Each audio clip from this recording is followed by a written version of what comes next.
God and Horrendous Suffering, written by John W. Loftus.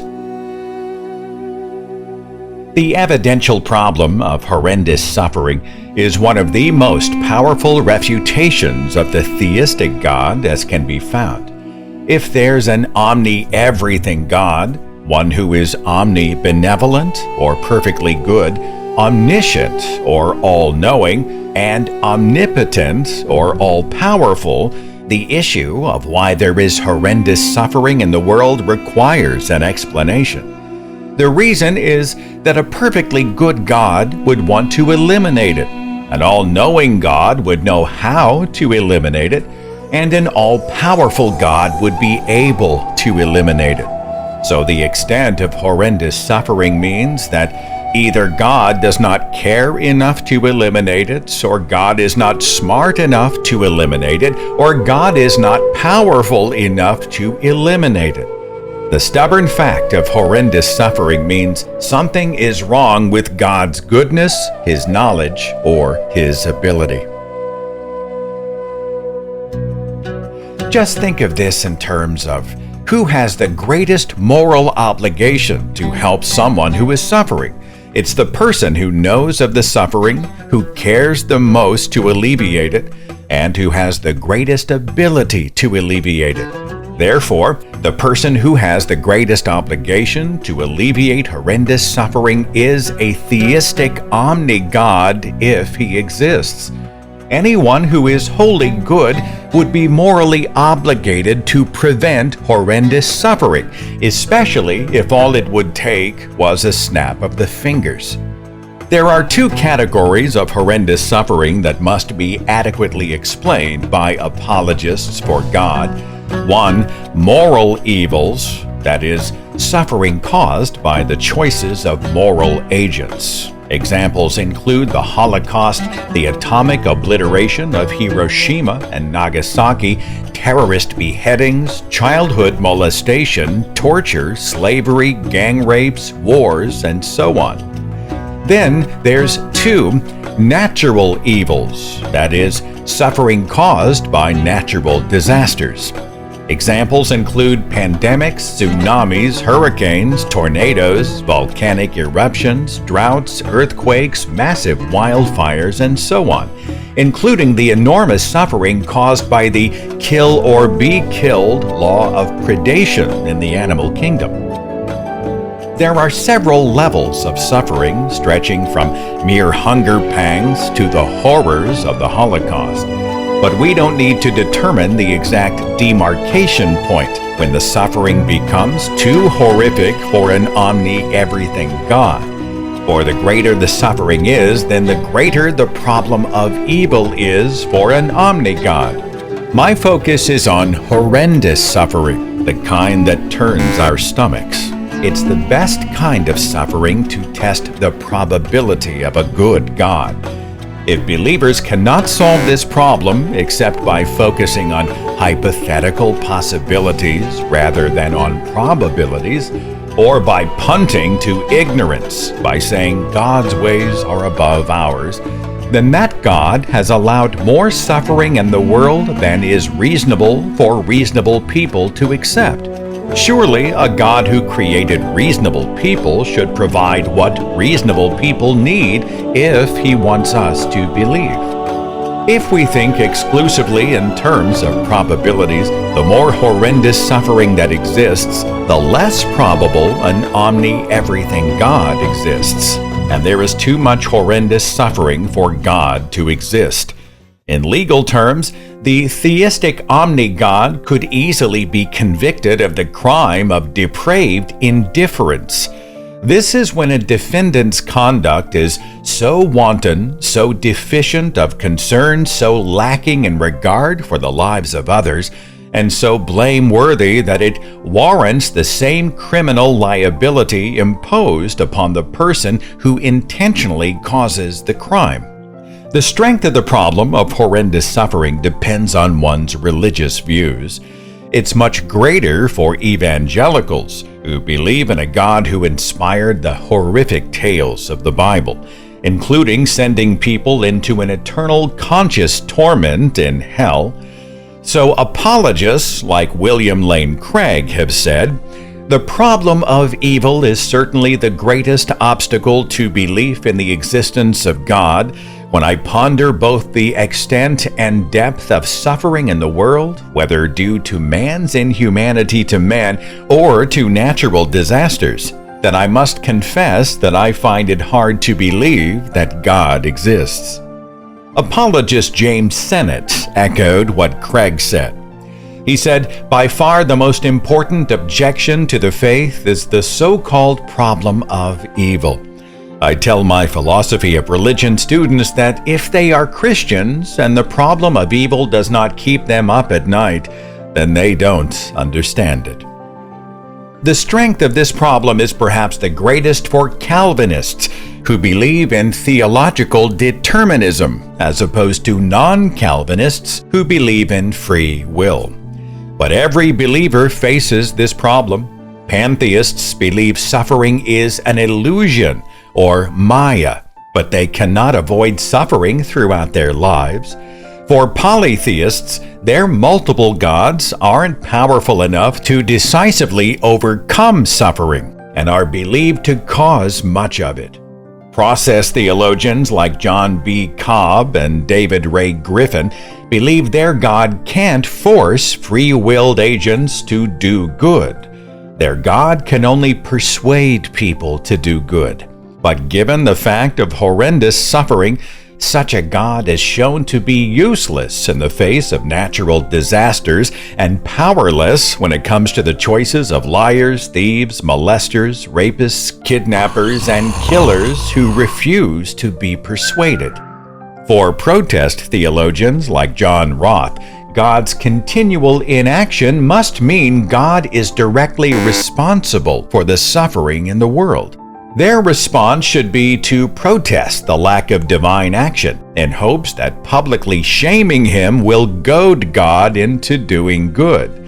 For deists, suffering has little force, but only because they already admit their God is an absentee slum landlord of a world that should be condemned as unsafe for habitation. Then there are the misotheists, from the Greek word miseo, to hate, who hate God. Their view is a moral position, not a stance on the existence of God. For them, it's immoral to praise and worship any moral monster, including a divine one, real or conceptually held in the minds of believers. So scorn, mockery, and rebellion against religious authorities are their appropriate responses. By contrast, for atheists who don't believe any God exists, the fact of horrendous suffering is not an intellectual problem at all. Suffering, even horrendous suffering, is what we expect to find in a world that evolved by natural selection. Let's turn now to consider 4 moral concerns that an omni-God should have considered when creating a world. Suppose a perfectly good deity exists who didn't need or want anything, yet decided for some mysterious reason to create a world to test free creatures.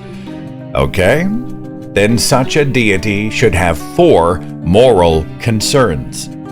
The first moral concern for God would be that we don't abuse the freedom given to us. The giver of a gift is blameworthy if he or she knowingly gives gifts to people who will terribly abuse them. Any parent who gives a razor blade to a 2-year-old is culpable if that child hurts himself or others with it. Good parents give their children more and more freedom to do what they want, so long as they are responsible with their freedom. If children abuse their freedom, parents will discipline them by taking away their freedom to make bad choices. It's that simple. Furthermore, children shouldn't have to suffer draconian kinds of punishments for their actions when they err. When my children misbehaved, I didn't send a proverbial hurricane their way. In fact, as a parent, I sought to protect them as much as I could from the severe consequences of their actions. A little pain was a good thing so they could learn from their mistakes. But no caring father would let his children suffer the full brunt of their mistakes, certainly not broken bones or being beaten within an inch of their lives. If a father sat by and did nothing while his children suffered these and similar horrendous consequences for their misdeeds, the father would be morally culpable for letting it happen. He would certainly want all predators, killers, and rapists locked in jails and prisons away from his children. Since God doesn't do this for us in our world, He's not even as loving as a typical human parent. An omni-God should have kept us from abusing our freedom by creating us with a stronger propensity to dislike wrongdoing, in much the same way that we have an aversion to drinking motor oil. We could still drink it if we wanted to, but it's nauseating. Such a deity could easily keep a person from molesting a child or raping someone if at the very thought of it, the person began to suffer severe nausea. We have the ability to do this with alcoholics when it comes to drinking, so it shouldn't be a problem for a good deity to do this with respect to the most heinous of crimes. Nothing of value to God would be lost by him doing so. Since God supposedly can read our minds, he can still judge our character by our intentions alone. After noting our intentions to do harm, God could implant good thoughts into our heads to prevent us from actually carrying out our bad intentions. An omni-God has many other means at his disposal to keep us from harming others. A heart attack could have killed Hitler and prevented World War II. Timothy McVeigh could have had a flat tire or engine failure while driving to Oklahoma City to blow up the Murrah Federal Building and the people in it. The militants who flew planes into the Twin Towers on 9/11 could have been robbed and beaten by New York thugs before they could do so. There's utilitarianism at its best. A poisonous snakebite could have sent Saddam Hussein to an early grave, averting the Iraq War before it happened. The Zyklon B pellets dropped down into the Auschwitz gas chambers could have simply malfunctioned by being miraculously neutralized, just like Jesus supposedly turned water into wine. The second moral concern for God would be that the environment he placed us in will not cause us excessive suffering. At the very minimum, an omni-God should prevent all natural disasters. If such a God exists, the 2004 Indonesian tsunami that killed approximately 250,000 people should never have taken place. If God had prevented it with a miracle by stopping the underwater earthquake before it happened, no one would have been the wiser, precisely because it didn't happen. By doing so, God could have remained hidden for some hidden reason. Then, with a perpetual miracle, he could keep it from happening in the future. Such a God could stop all naturally caused horrendous suffering in this manner, and none of us would be the wiser. We would just conclude that this is how the natural world works, with much less suffering in it. An omni-God should not have created predation in the animal world either.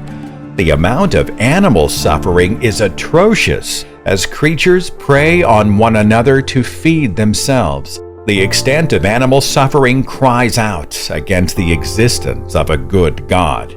This horrific suffering is perhaps the most difficult problem of all. To say these creatures do not feel pain is to reject the overwhelming evidence of evolution that proves we are all related as creatures. In lieu of this, an omni-God should have created all living things as vegans. like herbivores such as rabbits, deer, sheep, cows, and hippos. And in order to be sure there's enough vegetation for all of us, God could have reduced our mating cycles and/or made edible vegetation like apple trees, corn stalks, blueberry bushes, wheat, and tomato plants grow as plenteous as wild weeds do today.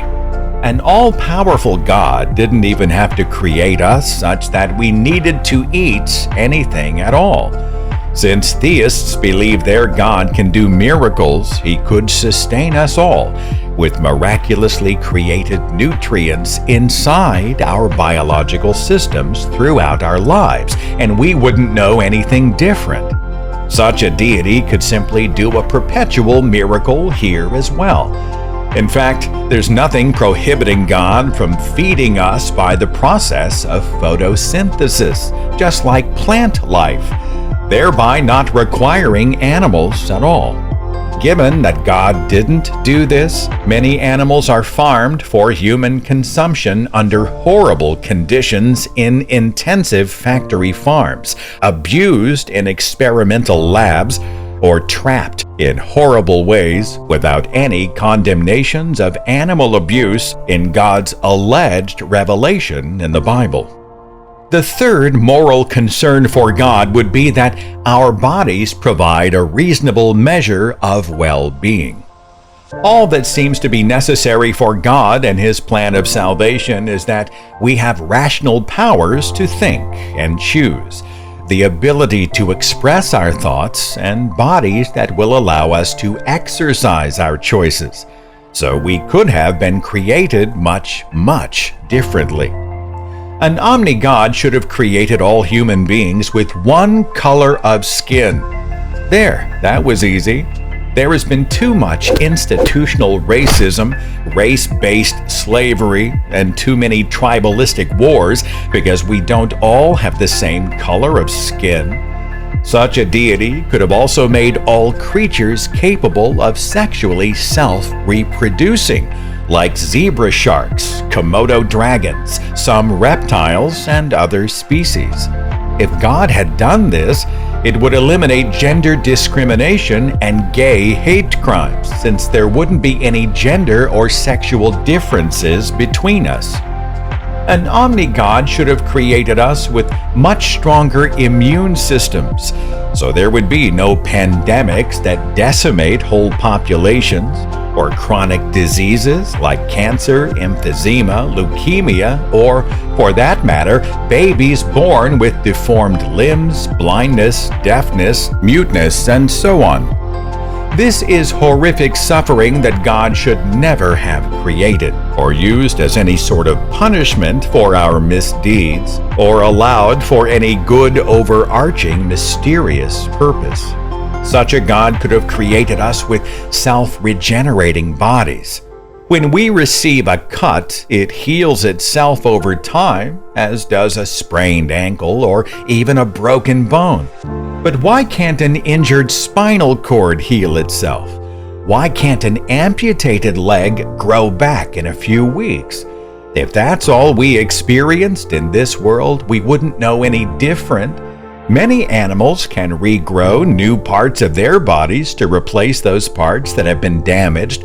Lizards can grow new tails. Sharks continually replace lost teeth. Spiders can regrow missing legs. An octopus can regrow severed arms. Starfish can regrow new arms and even grow an entirely new body out of a severed arm. We find lots of examples in nature that an omni-God could have created in us, but didn't. Such a God could have created us with a much higher threshold of pain. He could have given us fish-like gills to keep us from drowning. He could have given us wings on our back so we could fly to safety if we fell off a cliff. Or he could have made us much smaller in size, so if we accidentally fell off that cliff, we wouldn't get hurt, just like ants who have a very low terminal velocity. A fourth moral concern for God would be to prevent a wide diversity of religions in the world. If there is an omni-God, he should have made it a priority to prevent religious diversity by clearly revealing himself in this world, such that only people who consciously refuse to believe would do so. There would be no such thing as reasonable non-belief in the one true sect-specific religion, regardless of when and where we were born or how we might be culturally indoctrinated otherwise. Such a God would have made his revelation available to every culture and buttressed it with some astounding evidence-based miracles. This deity would provide a naturalistic moral code for everyone that excluded all religions that were misogynistic, racist, homophobic, nationalistic, and otherwise barbaric. In this way, he'd prevent religiously motivated wars, crusades, inquisitions, witch burnings, suicide bombers, and terrorists. Given the horrendous suffering caused by religious diversity, the probability that an omni-God exists is directly proportional to the amount of religious diversity that exists, and there is way too much of it to suppose he does. To sum up so far, given these four moral concerns, it is crystal clear for many of us that a God who created this world just doesn't care about us. God had a reckless disregard for our safety. By giving us the gift of freedom before we could use it responsibly, he placed us in an environment that causes us excessive suffering and gave us bodies that don't provide a reasonable measure of well-being. On top of all that, he failed to let us know which religion is true out of a great diversity of religions. Only if theists expect very little of their divine being can they defend what their God has done. Either their God is not smart enough to figure out how to create a good world, or God doesn't have the power to create it, or God just doesn't care. These appear to be the only options given this world. 4 apologetic strategies. Marilyn McCord Adams admits this. She says, the standard apologetic strategies for solving the problem of evil are powerless in the face of horrendous evils. When it comes to animal suffering, C.S. Lewis admitted that the Christian explanation of human pain cannot be extended to animal pain. So far as we know, beasts are incapable either of sin or virtue. Therefore, they can neither deserve pain nor be improved by it. Still, there are 4 apologetic strategies used in solving the problem of horrendous suffering. According to one strategy, God won't help us since he's more interested in building our character, and horrendous suffering builds character. This is one of the least successful strategies for answering the problem. Suffering is one thing, horrendous suffering is another. We're talking about the supposed value horrific suffering produces for the very people who suffer, not lessons for future generations that can be learned with hindsight. It's also improbable that the virtues we learn in this world, such as compassion for the poor, patience in times of turmoil, forgiveness for someone who has wronged us, and the like, will even be needed in a heavenly bliss where there is no pain or suffering for which to have compassion, patience, or to grant forgiveness. I am a white male who is not but ugly, or so a few people tell me, who grew up in a middle-class family with all the privileges that entails. To date, I have never spent a night in a hospital bed, nor have I gone hungry. I've had my wits about me most of the time anyway. Yet life has been hard for me. This life has tried me to the core, though I haven't experienced any horrendous suffering in it. So this world doesn't need horrendous suffering. If my life is any indication, all that a good God must do is eliminate the horrendous kinds of suffering in our lives. There's plenty of suffering left in this life to challenge us. A second strategy used by apologists is to maintain that God can't help us when free will is involved, or He cannot help us very much. God needs to let our free choices play themselves out. But as it stands, theists are the first ones to say unrestricted freedom is not a good thing. In the case of heinous crimes, we put criminals in prison. We do not let them roam the streets once they are discovered. They lose their freedom in the interests of having a safe society. Safety is a higher value than freedom. The theistic God has a mixed-up sense of what is more valuable. For that God thinks human freedom is more valuable than having a safe society. All of us have a very limited range of free choices anyway, if we have any at all. The limits of our choices are set by our genetic material and our environment. It does absolutely no good at all to have free will and not also have the ability to exercise it. Some people don't have the strength needed to stop an attacker, while others don't have the rational capacity needed to spot a con artist. I could not be a world-class athlete even if I wanted to. Our free will to do what we want is limited by our age, race, gender, mental capacity, financial means, and geographical locality. Since we already have limited choices, then God should further limit our choices if we seek to cause horrific harm to others. A third strategy is to say that God cannot do away with horrendous suffering, because suffering is a necessary byproduct of causal natural laws. To have the one is to have the other. However, the apologist believes God created the universe from nothing, along with the laws of nature. So, if God can do that, He can also create a different universe with different laws of nature without any horrendous suffering in it. It just doesn't make any sense that God chose to create this world with so much horrific suffering when He could have created a better one without it. Even if God failed to create a good universe initially, He could still do miracles in this world to correct any errors in it. An omnipotent, miracle-working God can do anything in the material universe, or He's not a miracle-working God. Even apologist Richard Swinburne agrees. He says, God is not limited by the laws of nature. He makes them, and He can change or suspend them if He chooses.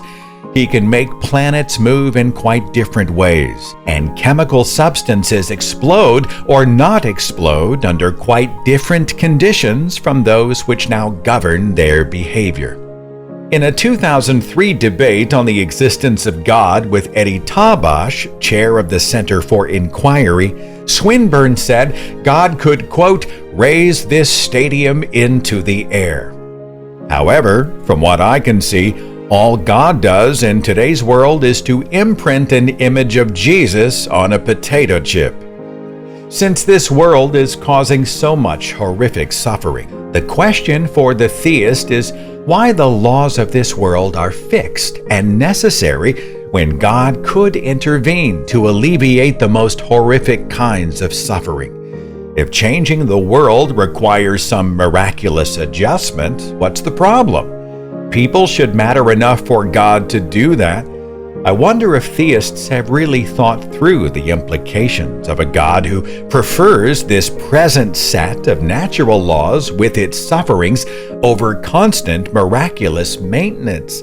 Does their God care? Is their God lazy? When apologists defend the miracles in the Bible and elsewhere, they will talk about an omnipotent God who created the world out of nothing, who sent fire down from the sky and parted a sea that allowed 3 million Hebrews to pass on dry ground. Hebrews who lived in the desert for 40 years, where their sandals never wore out, and who were fed by manna from heaven. An omnipotent God can do anything, they'll say. It even says so in Matthew 19:26, "With God all things are possible." Their God is a miracle-working God, so it shouldn't be difficult to believe God does miracles, they'll add. Yet, when it comes to alleviating horrendous suffering, many apologists seem to argue that God can't do that. This appears to be nothing less than intellectual dishonesty. I maintain that the burden of proof is upon apologists to show why any of my suggested changes to the world are improbable for an omnipotent, miracle-working God. Nothing short of this will do. I'm suggesting there are several things an omni-God could do to eliminate horrendous suffering without producing a chaotic world or inhibiting our character development that would help draw us to Him, all of which are easy to conceive and already found in the animal kingdom. Since God, if He exists, could have done differently but did not, He is to blame for all horrific suffering in this world. A fourth strategy used by apologists is to punt to mystery by claiming we simply cannot understand God's reasons for allowing horrendous suffering in this world. The truth is that it seems very likely we should be able to see God's reasons for allowing it, since most theists also claim God wants us to believe in Him and will condemn us in the afterlife if we don't. More importantly, this answer cuts both ways. We're told we can't understand God's purposes, and this is true. We can't begin to grasp why there is so much suffering in our world if a good, omnipotent God exists. But if God is omniscient as claimed, He should know how to create a better world, especially since we do have a good idea how He could have created it. So which is more likely? That we cannot begin to understand God's omniscient ways, or that we can have some kind of idea about them? If we consider the idea that we are all created in God's image, the answer seems obvious. We should indeed have some kind of idea about God's omniscient ways. Since this is so, and since we have good ideas on how God might have done things differently, the most reasonable conclusion is that an all-powerful, omniscient, perfectly good God does not exist. Conclusion. If you name any specific example of horrendous suffering in this world, I can show you how an omni-God could have eliminated it, which would still leave plenty of suffering for an omni-God to test us in this world, if that's important to a God who can predict what we will do anyway. In order to evade my challenge, I have found Christian apologists to be experts at cherry-picking God's supposed divine attributes of omnipotence, omniscience, and omnibenevolence, depending on the problem to be solved. When it comes to God's omnipotence, apologists embrace this attribute when it comes to believing He created an unfathomable and mysterious universe that continually surprises us. But when it comes to horrendous suffering, apologists conveniently negate it by saying God cannot create a better world than He did. One apologist, Thomas Ord, has stated this forthrightly, saying God cannot interfere in the world He created or with free-willed choices intent on doing harm. According to him, God simply doesn't intervene in the world. How do apologists like Ord know this? They don't. They just affirm it because of the need to believe. So in order to save their faith from refutation, they must allow God's omnipotence to only go so far and no farther. This is where God's power arbitrarily ends, where the apologist needs it to end to solve a problem for faith. When it comes to God's omniscience, apologists embrace this attribute when it comes to God reading our minds, hearing billions of prayers at the same time, and knowing everything that can be known, including minute details into the distant future billions of years from now. But when it comes to horrendous suffering, apologists negate it by claiming God didn't know how to create a good world without animals or without natural disasters, or one in which free-willed creatures do no harm. Many apologists, such as William Hasker and Greg Boyd, have come to embrace open theism, which denies that God can foreknow free-willed human actions, so their God isn't to be blamed for what we do. How do apologists know this? They don't. They just affirm it because of the need to believe. So in order to save their faith from refutation, they must allow God's omniscience to only go so far and no farther. This is where God's knowledge arbitrarily ends, where the apologist needs it to end to solve a problem for faith. When it comes to God's omnibenevolence, apologists embrace this attribute when it comes to God's love in sending His Son Jesus to pay the ultimate price by dying a horrible death for our sins. But when it comes to suffering, apologists like Michael Peterson and Bruce Little appear to negate it by claiming God does not care that much about our daily lives. In their view, God does not care enough to micromanage the world, so they claim that God is off the hook for much of the suffering we experience in the world. How do apologists know this? They don't. They just affirm it because of the need to believe. So in order to save their faith from refutation, they must only allow God's omnibenevolence to go so far and no farther. This is where God's omnibenevolence arbitrarily ends, where the apologist needs it to end to solve a problem for faith. If this is not their point, then what is it? Certainly an omniscient God knows how to intervene. Certainly an omnipotent God has the ability to do so. Shouldn't an omnibenevolent God have the motivation to do so? So, the evidential problem of horrendous suffering is one of the most powerful refutations of the theistic God as can be found.